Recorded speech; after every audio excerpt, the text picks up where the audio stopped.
देवी भागवत पुराण प्रथम स्कंद। एक समय की बात है। नैमिषारण्य क्षेत्र में बहुत से ऋषि मुनि एकत्र होकर यज्ञ कर रहे थे।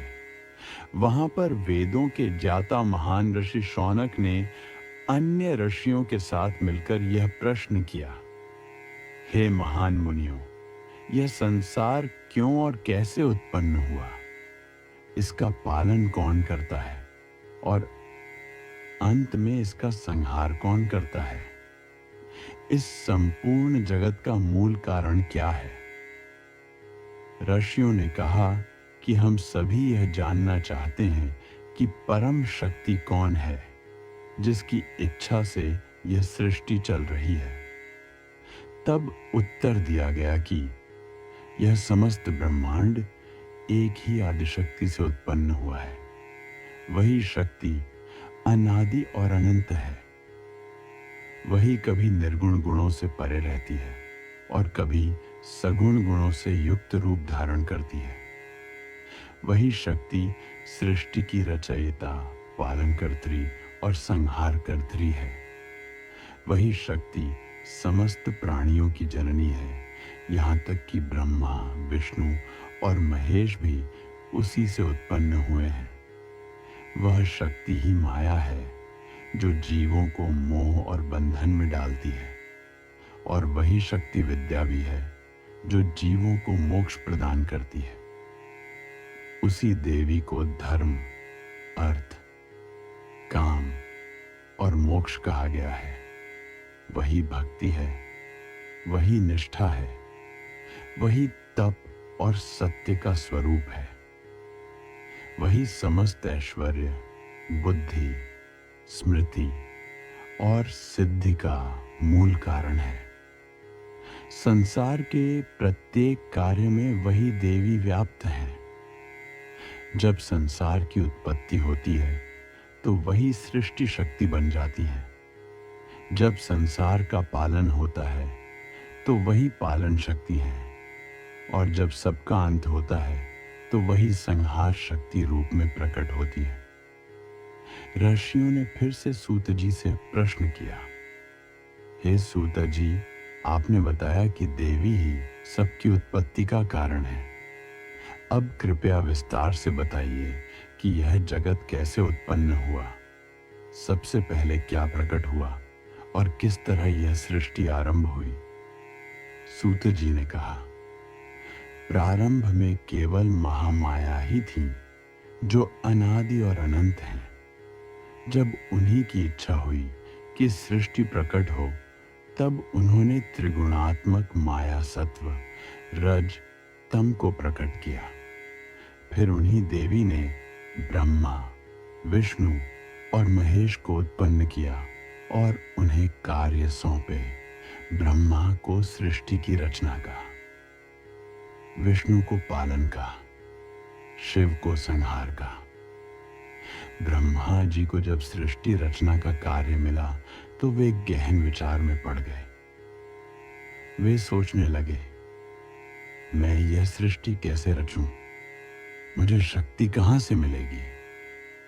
तब ब्रह्मा जी ने कठोर तप किया और आदि शक्ति महादेवी की स्तुति की। ब्रह्मा के तप से प्रसन्न होकर जगन्माता देवी प्रकट हुई। उनका रूप अद्भुत और तेजोमय था। उन्होंने ब्रह्मा से कहा, हे ब्रह्मा, तुम मेरे आशीर्वाद से यह सृष्टि रचना कर सकोगे। मैं ही तुम्हारे हृदय में विद्या, शक्ति और सृजन शक्ति भर दूंगी। ब्रह्मा ने आदर पूर्वक देवी की स्तुति की और उनसे शक्ति प्राप्त की। फिर ब्रह्मा ने देवी की कृपा से मन, बुद्धि, अहंकार और पंच महाभूतों, आकाश, वायु, अग्नि, जल, पृथ्वी को प्रकट किया।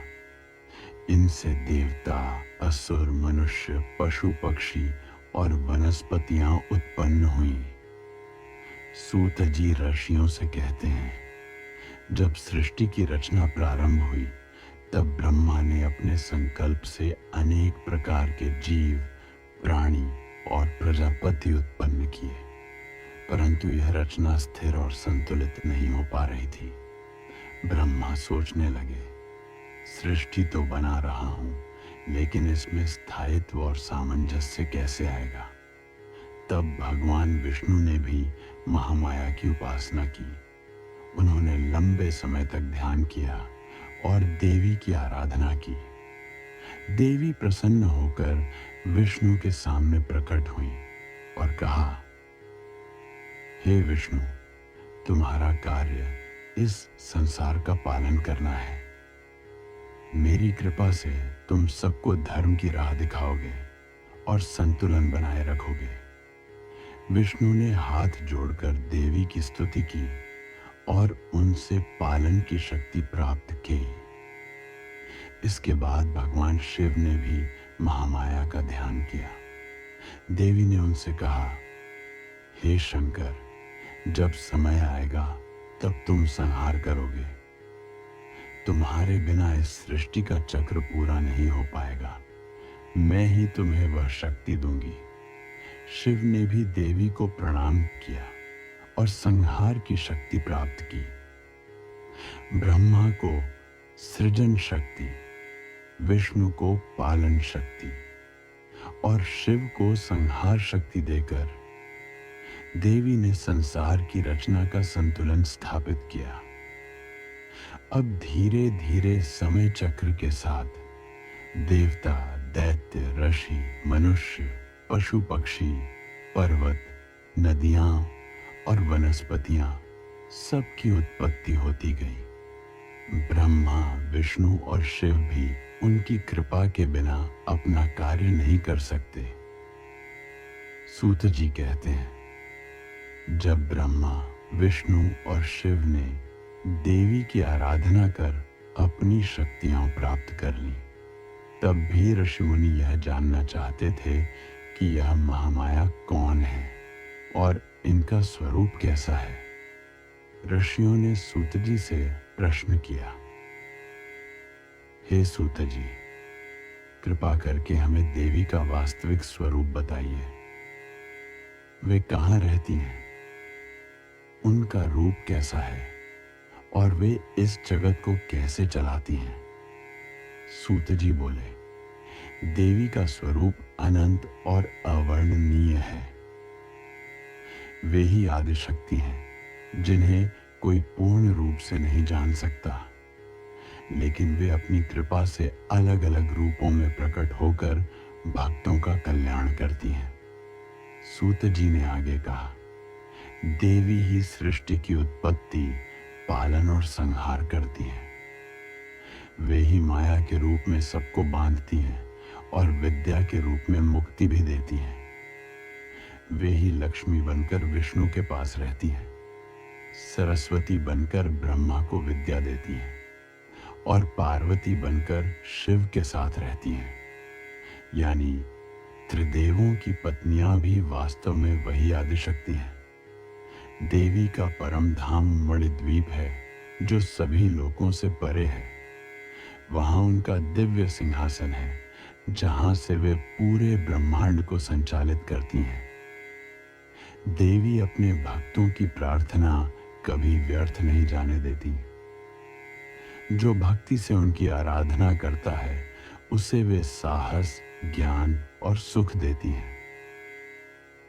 जो केवल धन चाहता है उसे वे लक्ष्मी देती हैं।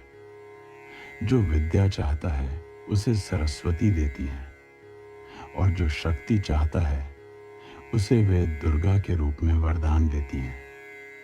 सारा ब्रह्मांड उसी आदिशक्ति से संचालित है और त्रिदेव त्रिदेवी भी उसी की शक्ति के रूप हैं। सूत जी ने कहा, हे ऋषियों, अब मैं आपको उस मणिद्वीप का वर्णन सुनाता हूं जहां स्वयं आदिशक्ति मां निवास करती हैं। यह द्वीप समुद्र मंथन से निकले अमृत सागर के बीच स्थित है। इसका आकार हजारों योजन का है और यह पूरी तरह रत्नों और मणियों से बना है। यहाँ कल्प वृक्ष, पारिजात वृक्ष और अनेक दिव्य उद्यान हैं। जहां नित्य वसंत ऋतु रहती है, वहां न तो बुढ़ापा है, न मृत्यु, न दुख, केवल आनंद और शांति है।